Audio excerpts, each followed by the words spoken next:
suspense meio fraco esse, né? Olha aqui. Presta atenção.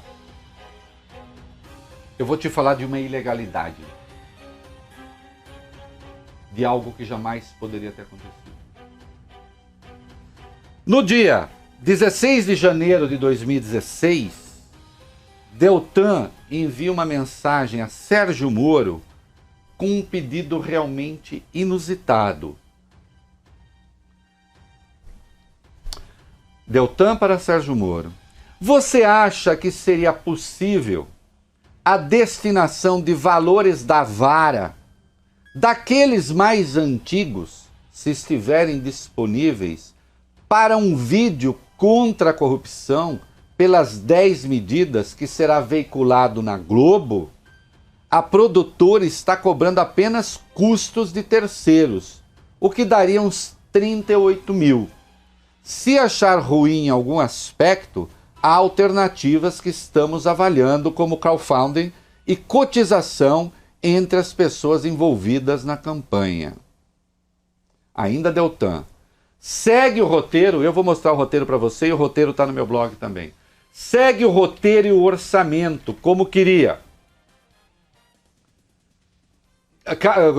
Desculpe, segue o roteiro e o orçamento caso queira olhar. O roteiro sofrerá alguma alteração ainda.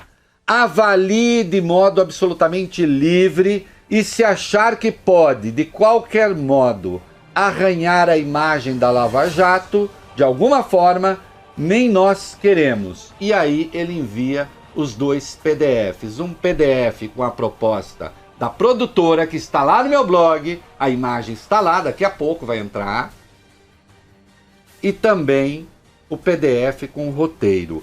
E Moro responde no dia seguinte, 17 de janeiro de 2016. Se for uns 38 mil, acho, ele escreveu achei, mas ele errou, né? Acho que é possível. Deixe ver na terça e te respondo. Olhem aqui.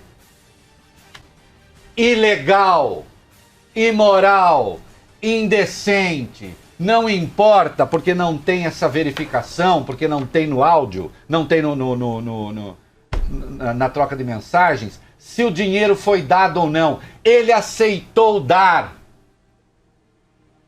Corrupção passiva, artigo 317 do Código Penal. Corrupção ativa, artigo 333 do Código Penal. Basta a expectativa de vantagem para que a pessoa seja considerada criminosa, desde que esteja usando o bem público ou para comprar alguém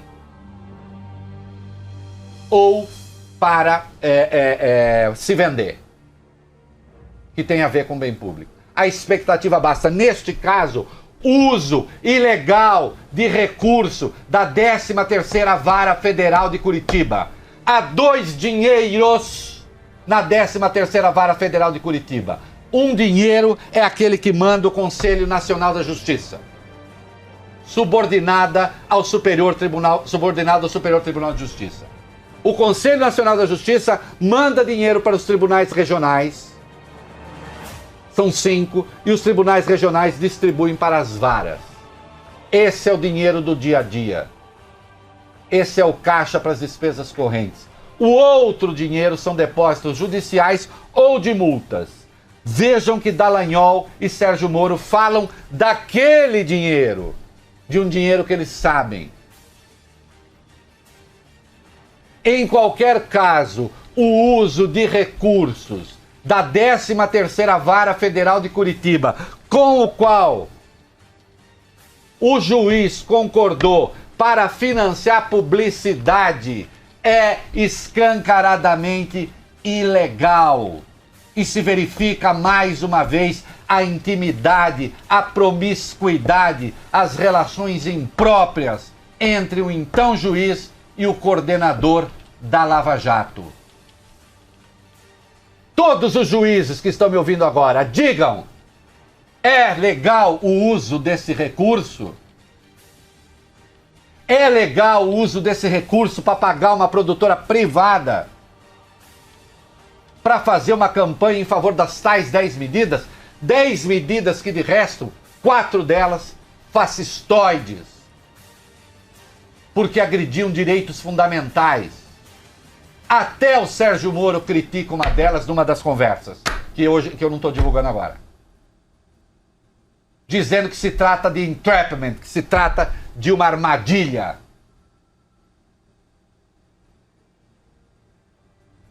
Dinheiro ilegal, usado ilegalmente. Procurador, coordenador da força-tarefa, pede dinheiro para juiz e juiz concorda em dar. Dinheiro que pertence ou à 13ª Vara Federal de Curitiba ou que vem de depósitos judiciais e multas. Agora eu quero perguntar ao Conselho Nacional de Justiça, ao ministro Humberto Martins, ao corregedor. O senhor disse que não cabia investigação de Sérgio Moro porque ele não é mais juiz. Mas pergunto, senhor corregedor, cabe investigação do tempo em que ele ficou comandando a 13ª Vara Federal ou não? Porque aí se trata do uso de dinheiro da justiça. E eu vou pro comercial porque ainda talvez não seja o pior, tem mais coisa e é pesada. Volto já. Você está ouvindo na Band News FM o É da Coisa. E estamos de volta. Quem estava acompanhando, Deltan Dallagnol pede ao juiz Sérgio Moro dinheiro da 13ª Vara Federal de Curitiba para financiar propaganda a ser veiculada na Globo, a produção da propaganda, em defesa das 10 medidas. O dinheiro da 13ª Vara ou é dinheiro do seu orçamento para despesas correntes, determinado pelo Conselho Nacional de Justiça, que manda para o Tribunal Regional Federal, que por sua vez distribui para as varas, e não pode se prestar a propaganda, ou é dinheiro de depósito judicial ou de multa, que igualmente não pode ser usado livremente pelos procuradores. Agora, nós estamos falando de uma turma que resolveu, por exemplo, pegar 2,5 bilhões de multa da Petrobras, que seria devida aos Estados Unidos e que foi paga no Brasil, para criar uma fundação, metade desse dinheiro para criar uma fundação de direito privado, ao arrepio da Procuradoria-Geral da República. A própria PGR recorreu contra esse troço. E o ministro Alexandre de Moraes deu uma liminar suspendendo a homologação deste absurdo, que foi homologado pela juíza Gabriela Hart, que substituiu Sérgio Moro interinamente na 13ª Vara Federal de Curitiba, alegando que faltava recursos para o combate à corrupção. Então agora, a Lava Jato decide quando e como usa dinheiro público a seu bel prazer e ao arrepio de tudo. Ah, mas combater a corrupção não é bom? Usar um dinheiro ilegalmente é bom? Um juiz se juntar com um procurador em favor do uso ilegal de recursos é bom? Venham cá, os 2.000 juízes federais quase, associados à AJUF, 200 deles fizeram uma manifestação em favor do Moro. Vão fazer uma manifestação em favor do Moro agora? Isso significa que vocês fazem a mesma coisa? Que também as suas respectivas varas têm de ser submetidas à auditoria para saber como vocês estão usando o dinheiro?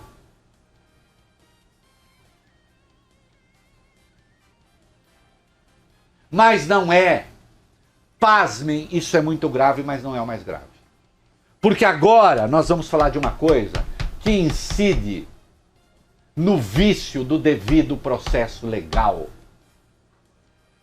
que escancaradamente afronta o inciso 4 do artigo 254 do Código de Processo Penal, que trata da independência do juiz, que afronta a Constituição, que garante, oferece garantias ao juiz para que ele seja independente, que afronta a Declaração Universal dos Direitos do Homem, que fala do direito ao julgamento livre e independente, que afronta o Tratado de São José da Costa Rica, da Corte Interamericana de Direitos Humanos.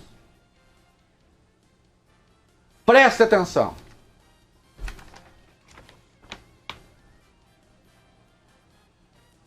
No dia 3 de setembro de 2015, Deltan Dallagnol manda uma mensagem para Sérgio Moro. Caro, quando seria um bom dia e hora para a reunião com a PF? Aí, sobre aquela questão das prioridades. Sua presença daria uma força moral nessa questão da necessidade de priorização e evitaria parecer que o MPF quer impor agenda. Aí responde Sérgio Moro, nesse dia, sem tempo para reuniões nesta ou na próxima semana. Notem que ele não está dizendo não vou fazer porque seria um absurdo. Não. Só está dizendo que não tem tempo. O Deltan, no dia 16 de outubro, volta à carga. Caro juiz, seria possível reunião no final de segunda, para tratarmos de novas fases, inclusive capacidade operacional e data, considerando o recesso, incluiria PF também. 17 de outubro agora, diz Sérgio Moro. Penso que seria oportuno, mas segunda seria um dia difícil. Terça seria ideal. Moro ainda. A não ser que seja segunda pela manhã. Deltan, terça, 9 a.m. Ele não usa 9 da manhã, não. 9 a.m., porque, enfim, americanos, né? Terça a.m., pode ser? Aí Deltan, ou 10, no dia 18, o juiz decide, 10h30. No dia 19, marcado então. E aí, uma outra coisa que nem vai caber agora, diz Moro para Deltan. Decretei nova prisão de 3 do Odebrecht tentando não pisar em ovos. Receio alguma reação negativa do STF. Convém talvez vocês avisarem PGR. Aí responde Deltan, marcado, show. Prestem atenção. Prestem atenção. Se já é muito grave que Ministério Público e juiz se reúnam para definir novas fases da Operação Lava Jato, o planejamento da Lava Jato, o que evidencia que Sérgio Moro não era juiz isento, não era juiz imparcial. Ele era o real coordenador da Força Tarefa. Isso já tinha ficado claro desde a primeira série de diálogos divulgada pelo Intercept Brasil. Mas agora o que nós temos aqui é reunião com a Polícia Federal também. Nós temos um juiz, tínhamos um juiz, que hierarquizou de tal maneira a investigação, misturando o seu papel com a investigação e com o órgão que oferece a denúncia, a acusação, que as reuniões eram marcadas com a sua presença.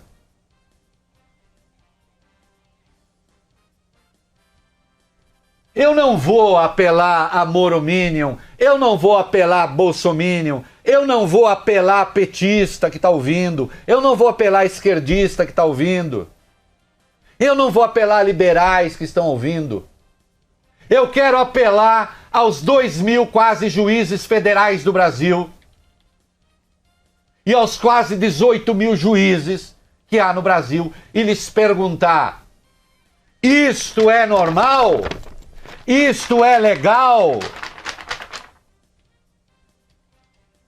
Respondam para si mesmos, respondam para seus filhos, respondam para seus alunos. Vocês, grande parte, muitos dão aula. Digam para seus alunos se isso é legal. Se é assim que se faz. Porque quem faz isso pode também liberar dinheiro para uma propaganda de forma ilegal. Oh, não. Eu conversei com juízes. Se uma operação está deflagrada e pode haver risco de confusão, vale bem, uma reunião de emergência é possível. Uma reunião de emergência é possível. Como aquela absurda decretação da condução coercitiva do Lula, se houvesse alguma reunião ali, porque houve risco de tumulto, isso é possível. Reunião para planejar fases da operação, para decidir o futuro da operação, aí não. Aí não. Aí é preciso rasgar o Código de Processo Penal. Aí é preciso rasgar a Constituição. Aí é preciso rasgar a Declaração Universal dos Direitos do Homem. Aí é preciso rasgar o Pacto de São José da Costa Rica, que garante o direito a um julgamento independente, com um juiz imparcial.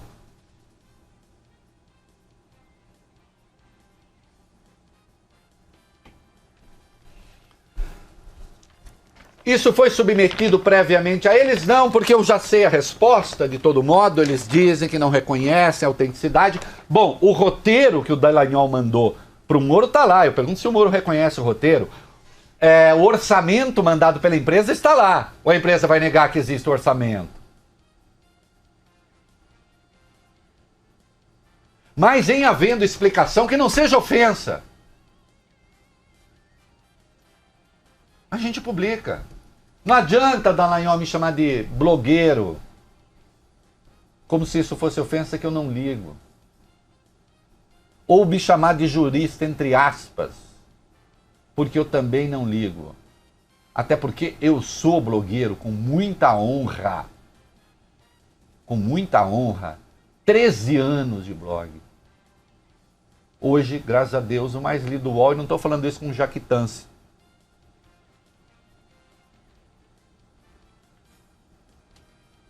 Com muita honra.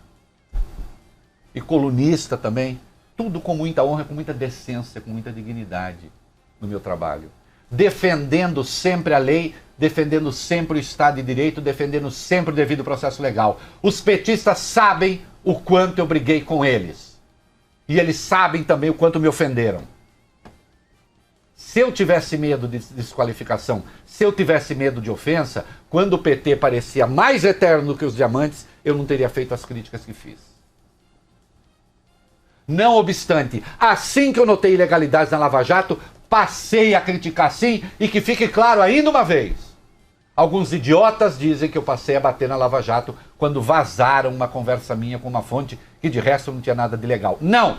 Eles só vazaram a minha conversa com a fonte que aconteceu em 2017, porque eu já estava batendo na Lava Jato. Em 2016, na primeira série de diálogos do Intercept, já ficou claro que o Deltan se referia a mim em conversa com o Moro como jurista, entre aspas.